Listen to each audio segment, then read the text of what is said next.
पन्नगे च सुरेन्द्रे च कौशिके पाद संस्पृशि निर्विशेष मनस्काय श्री वीरस्वामिने नमः।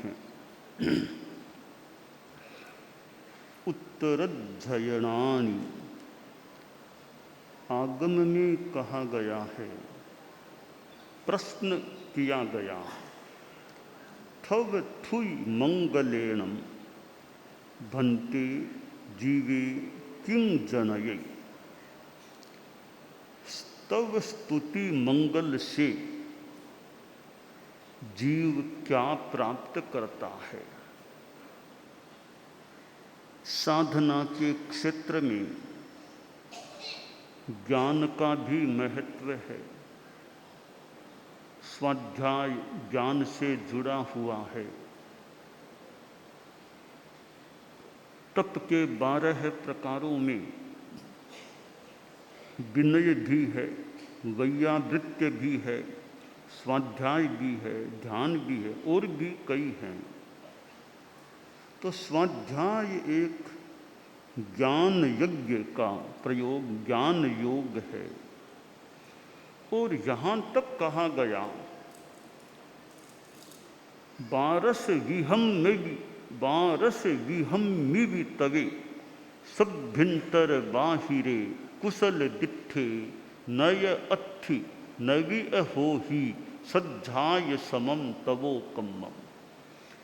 कि 12 प्रकार का जो तप है, आभ्यंतर बाह्य भेदों वाला, तो कुशल दिष्ट है,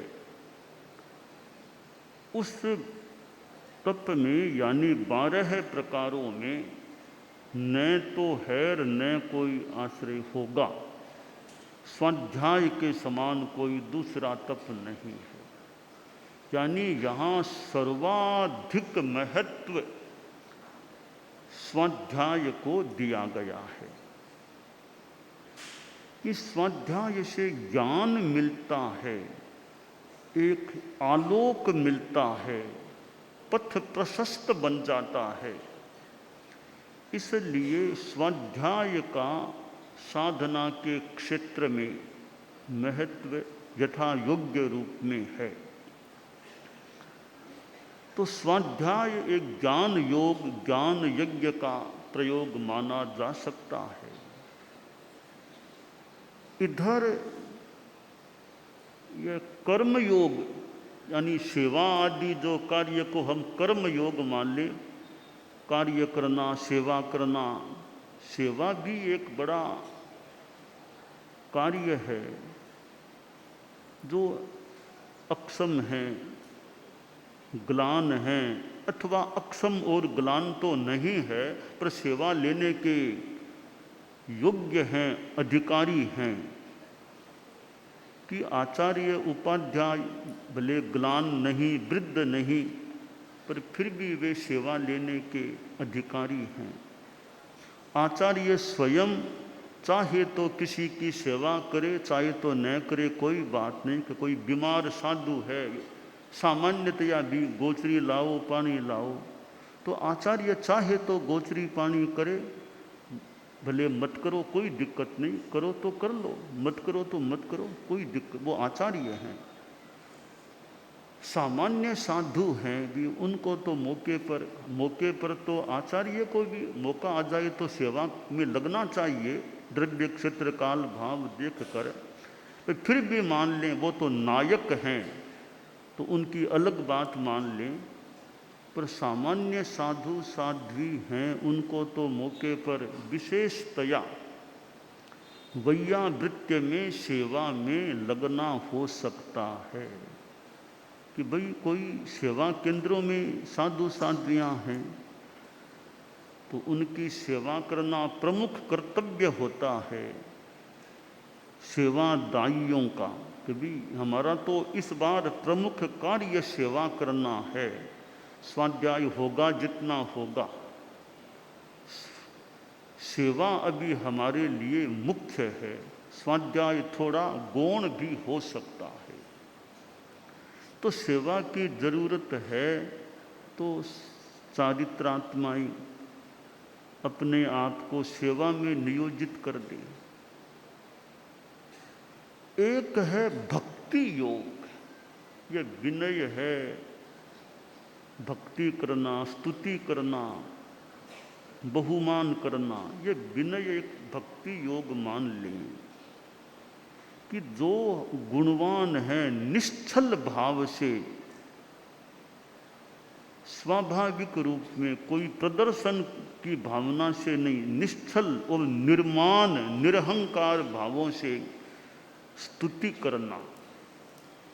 प्रश्न जो किया गया है, स्तव स्तुति मंगल से जीव क्या प्राप्त करता है?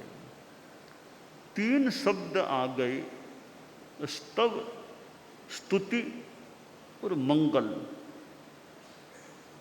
प्रतिक्रमण के लगभग अंत में 3 नमोत्थुनम की जो बात है, पहला नमोत्थुनम सिद्ध भगवंतों को, सिद्धों को, दूसरा अरहतों को, तीसरा नमोत्थुनम मम धम्मायुर्यस्य धम्मोपदेशस्य थवत्थुई मंगलम, हमारे धर्माचार्य के प्रति नमोत्थुनम।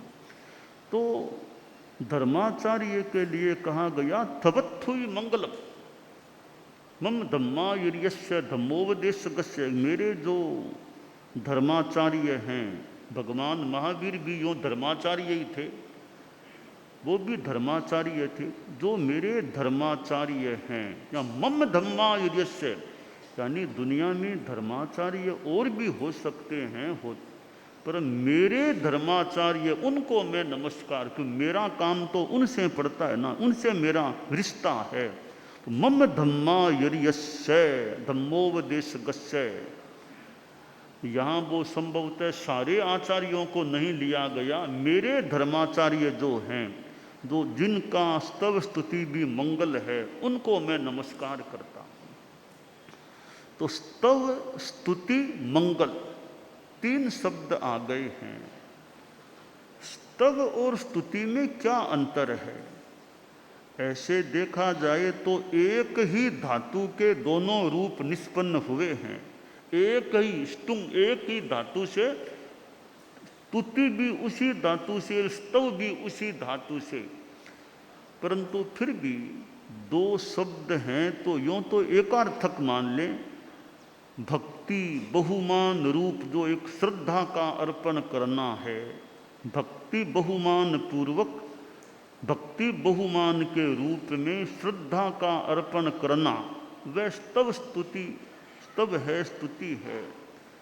परंतु 2 शब्द हैं तो थोड़ा अंतर भी तो किया जा सकता है कि दोनों में अंतर क्या है। स्तव और स्तुति की स्तुति क्या होती है, वो है तो वो भी श्रद्धाभिव्यक्ति मान लें, गुणोत्कीर्तन है, पर एक साहित्य की दृष्टि से एक परिभाषा दी गई है। 1 श्लोक, 2 श्लोक अथवा 3 श्लोक वाली जो हमारी भक्ति की अभिव्यक्ति है, वह तो स्तुति है। 1 अथवा 2, 3 श्लोकों वाली छोटी जो है गुणोत्कीर्तन रूपा, वह तो स्तुति है। इससे ज़्यादा श्लोक वाली जो हो गुणोत्कीर्तना, वह स्तव है। कोई ऐसा भी मानते हैं कि 7 श्लोकों तक तो स्तुति, उसके बाद का जो हो, उससे बड़ी हो अगर, तो वह स्तव होता है। तो यह एक भक्ति बहुमान का प्रयोग है, क्योंकि आखिर भक्ति की अभिव्यक्ति के लिए शब्द चाहिए, और शब्द हैं तो वो श्लोक रूप में भी हो सकते हैं। अब जैसे लोकस्य है, वह भी तो स्तव, स्तुति स्तव, चतुर्विंशति स्तव कहते हैं, उसमें 7 श्लोक हो गए। तो छोटी है वह स्तुति, बड़ा है वह स्तव है। साधना के क्षेत्र में यह भक्ति का यानी स्तव स्तुति का एक प्रयोग भी चलता है कि जो आराध्य हैं, उनकी भक्ति करना। अरहत सिद्ध आदि आचार्य आदि हैं, उनकी गुणोत्कीर्तना करना। ऐसे स्तव भी दो प्रकार के हो जाते हैं, द्रव्य स्तव, भाव स्तव। जो लौकिक व्यक्ति हैं, मानो राजा आदि भी, उनकी भी कोई भक्ति करे, स्तुति करे, या जो लौकिक देवों की स्तुति करे, वो आसाधना न हो तो वह एक द्रव्य स्तव के रूप में, हम जिसे द्रव्य पूजा कह दें, कि जहाँ पूजा में भी जीव हिंसा भी हो, जीव हिंसा भी होती है, वो फिर द्रव्य पूजा है।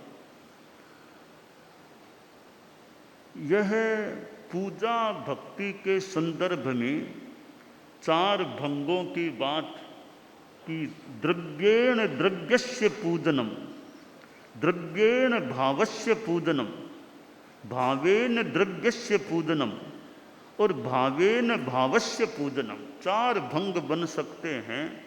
पहला भंगा है द्रव्येण द्रव्यस्य पूजनम, कि द्रव्य से द्रव्य की पूजा करना। द्रव्य कैसे?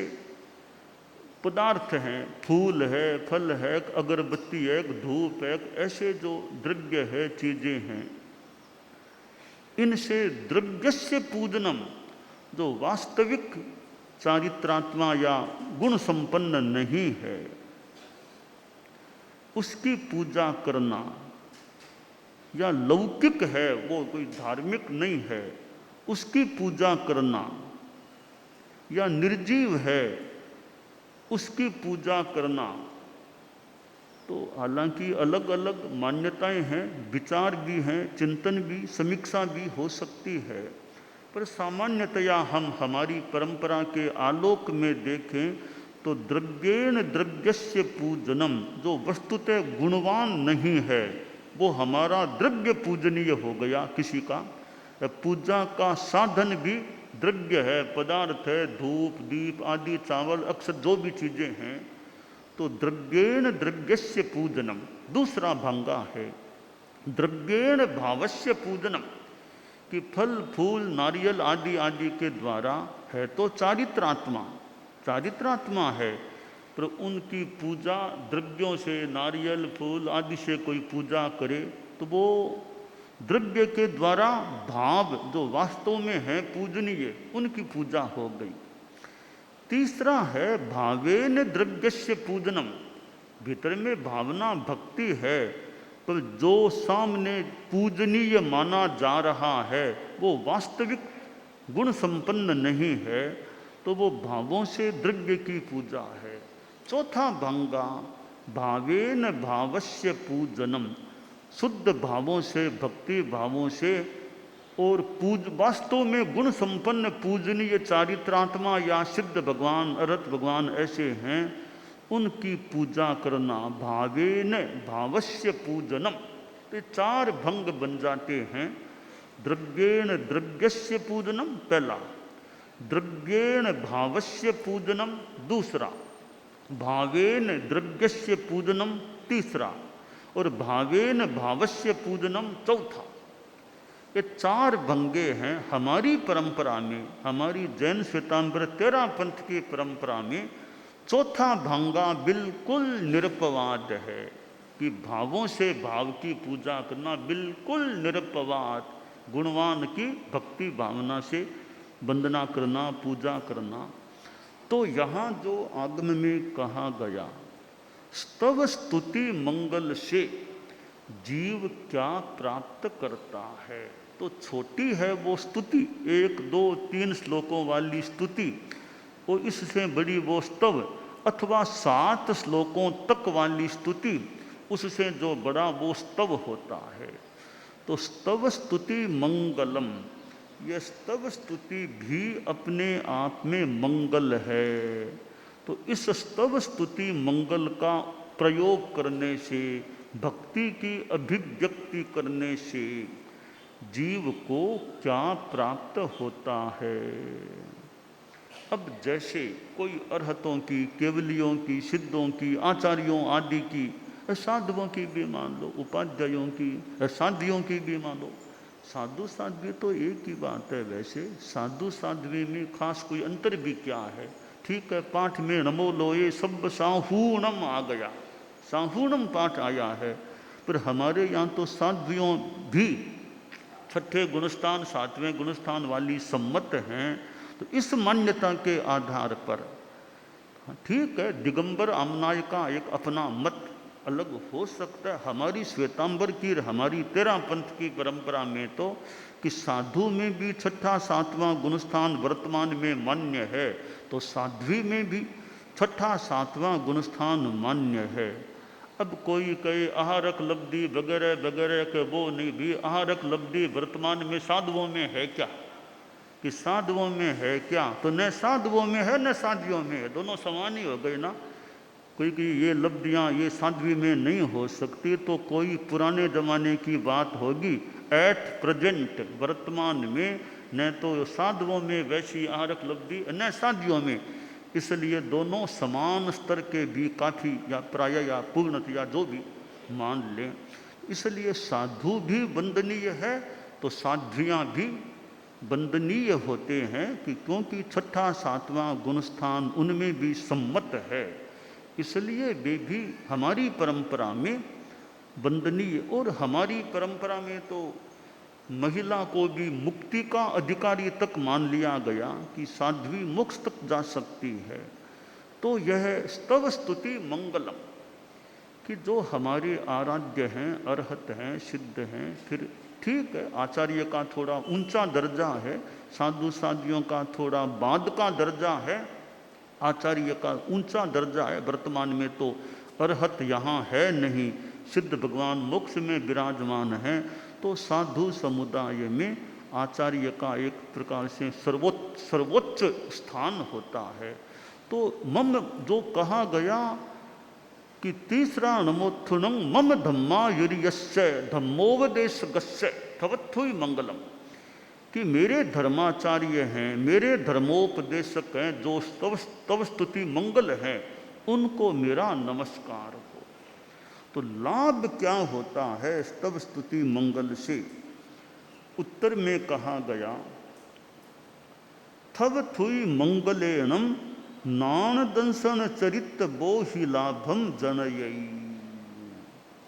कि स्तव स्तुति मंगल का प्रयोग करने से ज्ञान दर्शन चारित्र बोधि, तीन प्रकार की बोधि हैं, ज्ञान बोधि, दर्शन बोधि, चारित्र बोधि। इस बोधि के लाभ को जीव प्राप्त करता है। सम्यक ज्ञान का विकास हो जाए, दर्शन की प्राप्ति, शुद्ध श्रद्धा की प्राप्ति, चारित्र की प्राप्ति, या इनकी पुष्टता हो जाए, तो स्तवस्तुति मंगल का प्रयोग करने से ज्ञान दर्शन चारित्र बोधि को जीव प्राप्त कर लेता है। क्योंकि भक्ति है, फिर भक्ति में निश्चलता होनी चाहिए, कोई छलना वंचना नहीं, सहज भक्ति। और नोट कोई प्रदर्शन नहीं कि दिखावा दिखावा कुछ नहीं, सहजता से भक्ति कर रहा है। हमारे अरहत भगवान हैं, भगवान महावीर आदि अभी जो सिद्ध हैं, अब उनके प्रति भक्ति का उपयोग। तो यह जो भक्ति है, अब आचार्य श्री तुलसी के कितने गीत हैं, भक्ति के गीत। प्रभु मारे मन मंदिर में पधारो, प्रभु मारे मन मंदिर में पधारो, करूं पूजन प्राण पियारो, प्रभु मारे मन मंदिर में पधारो। मन चंचल है और मलिन है,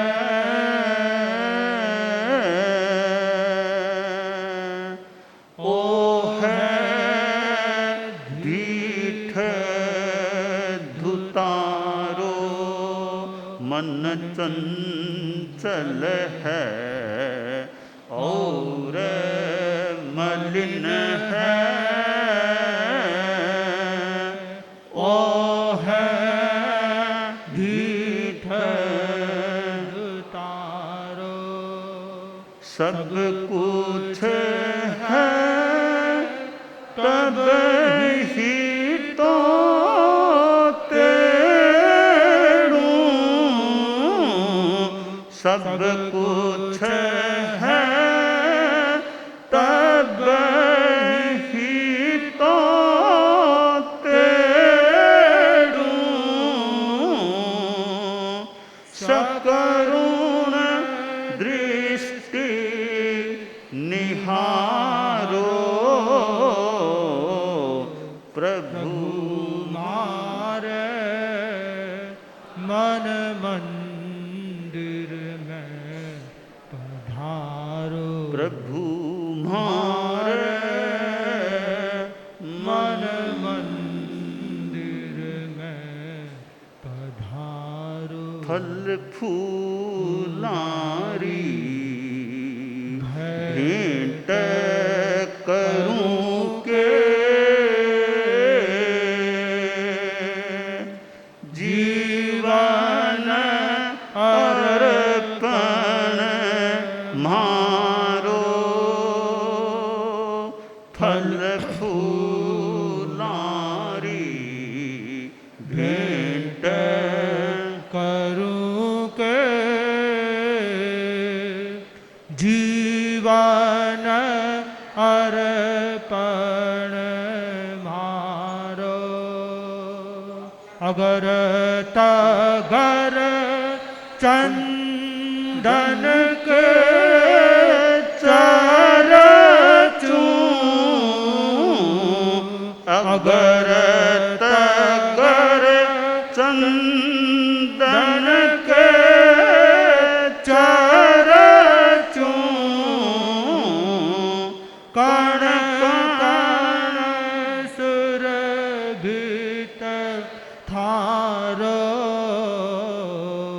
प्रभु म्हारे मन मंदिर में पधारो।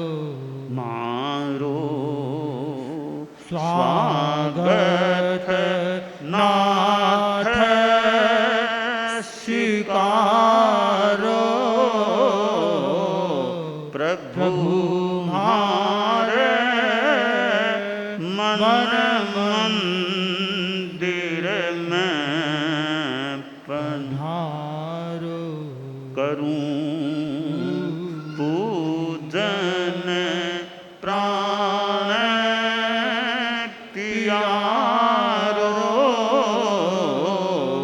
प्रभु म्हारे मन मंदिर में पधारो। नहीं ताल कंसाल बजाऊं, धूपन दीप उजारो। नहीं ताल कंसाल बजाऊं, धूपन दीप गारो। केवल लय माय स्तवना गाऊं। केवल लय माय स्तवना गाऊं।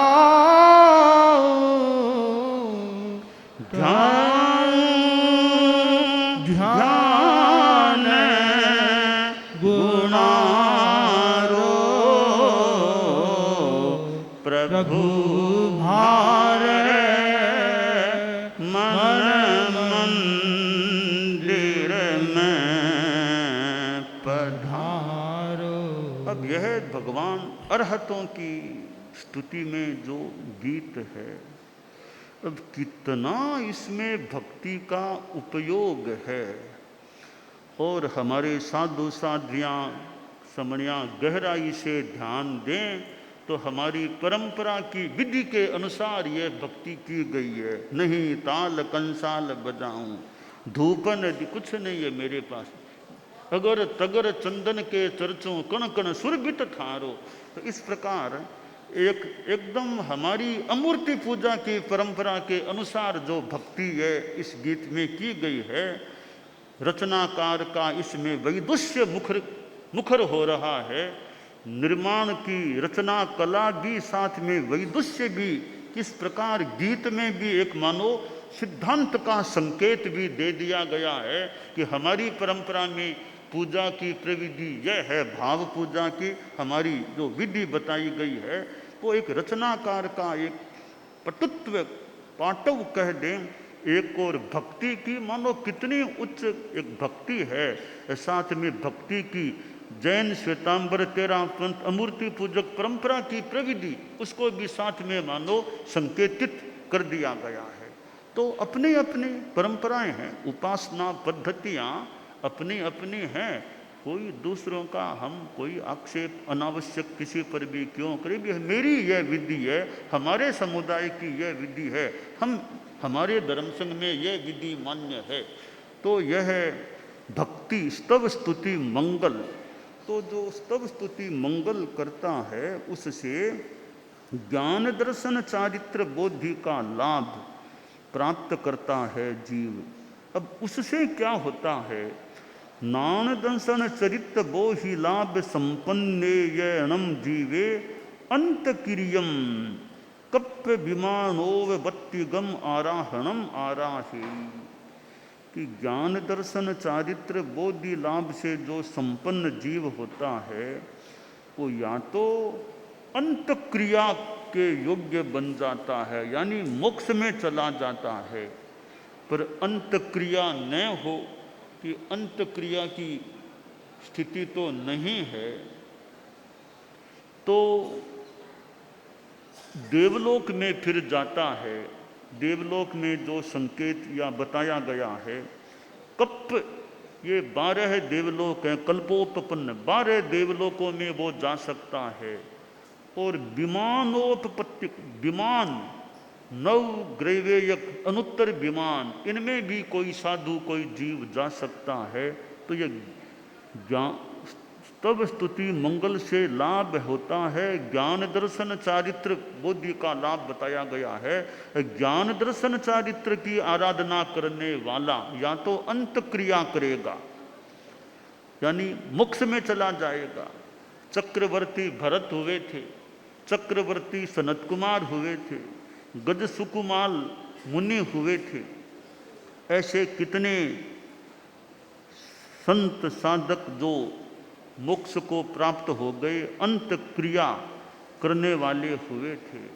तो ज्ञान दर्शन चारित्र बोधि के लाभ से संपन्न जीव या तो अंत क्रिया कर दे, मोक्ष चला जाए। वो न हो तो देवलोक है, फिर 12 देवलोक हैं और फिर ग्रैवेयक भी हैं, अनुत्तर विमान भी है, इनमें कहीं जाकर उपपन्न हो जाए। तो स्तव स्तुति मंगल का जो अपना लाभ है कि भक्ति स्तव स्तुति, ये भक्ति योग, जो 3 योग, ये ज्ञान योग, भक्ति योग और कर्म योग। हमारी जैनिज्म की भाषा में बोले तो ज्ञान दर्शन चारित्र कह दें, ज्ञान दर्शन चारित्र। तो यह जो एक साधना का मार्ग है, इसमें निश्चल भक्ति, निर्माण निरहंकार भावों से भक्ति होती है। वो भक्ति कर्म निर्जरा का एक साधन। और फिर ज्ञान दर्शन चारित्र बोधि का भी विकास। तो हम भक्ति करें। हमारा नमस्कार महामंत्र भी भक्ति का ही एक प्रयोग है। नवकार मंत्र कितनी बार हम लोग बोलते होंगे, तो वह भी हमारा एक भक्ति का प्रयोग है।